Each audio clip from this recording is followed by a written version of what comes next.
Bonjour, c'est Mathieu du service du patrimoine. Aujourd'hui dans Patrimoine à la loupe, je vous parlais des grandes épidémies qu'a subi Sarlat durant son histoire. Et sans grande surprise, c'est la peste qui a fait le plus de victimes. Importée d'Orient, cette maladie est principalement véhiculée par le rat, puis transmise à l'homme par la piqûre de ses puces. D'ailleurs, qu'elle soit pulmonaire ou bubonique, elle s'est propagée plus rapidement, plus brutalement et plus largement qu'aucune maladie jusqu'alors. Et au Moyen-Âge, les conditions d'hygiène déplorables de Sarlat n'ont rien arrangé, bien au contraire. Car il faut s'imaginer des dépôts de fumier près des portes, il faut s'imaginer également des animaux de basse-cour partout dans les rues. Des rues d'ailleurs qui étaient très étroites, malodorantes et encombrées par toutes sortes d'immondices, jetées par les fenêtres, qui après polluaient l'eau des puits et des fontaines. Et pour couronner le tout, les cimetières étaient à l'intérieur de la ville. D'abord le premier autour de l'église paroissiale qui se situait à l'emplacement de l'église Sainte-Marie. Et au XIVe siècle, il est transféré autour de la cathédrale, pile sur la nappe d'eau qui alimente la fontaine des chanoines. Et du Moyen-Âge jusqu'à la fin du XVIIe siècle, les historiens ont recensé plus de 12 épidémies de peste qui ont ravagé littéralement la ville. La première date de 1279 et a fait plus de 2500 morts en 6 mois. C'est au Pontet, à la maladrerie bâtie par le roi Saint-Louis pour les lépreux, qu'on envoie d'ailleurs les pestiférés.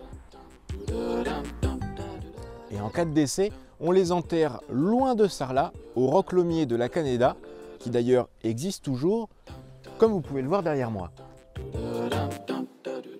Mais devant le nombre important de décès, très rapidement, un autre cimetière est choisi. C'est le champ Saint-Nicolas qui devait se trouver à proximité de l'avenue Aristide-Briand. D'ailleurs, à ce lieu, à la fin du XIIIe siècle, pour fêter la fin de la peste, les Sarladais ont organisé une énorme fête. D'ailleurs, le nom d'une impasse rappelle aujourd'hui cet événement où l'on buvait, dansait et jouait à loisir. Et durant tout l'Ancien Régime, de nombreuses vagues de peste vont également littéralement décimer la population du Sarladais, comme en 1521 où plus de 3500 Sarladais décèdent en quelques mois.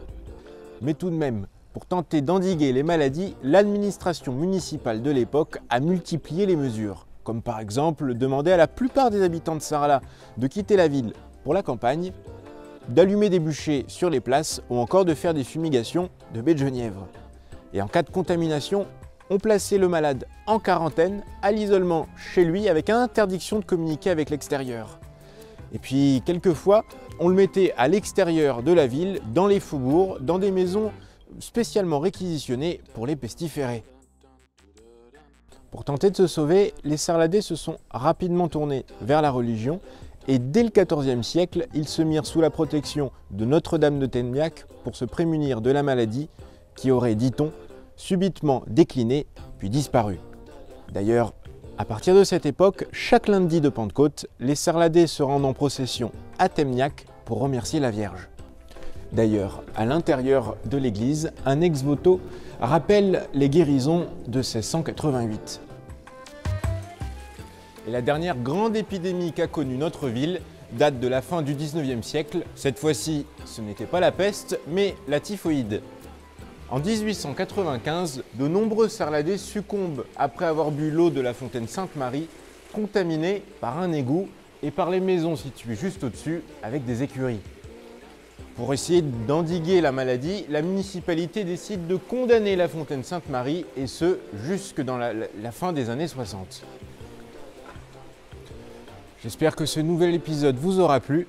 Et maintenant que les épidémies n'ont plus aucun secret pour vous, je vous donne rendez-vous le mois prochain pour un nouvel épisode de Patrimoine à la loupe.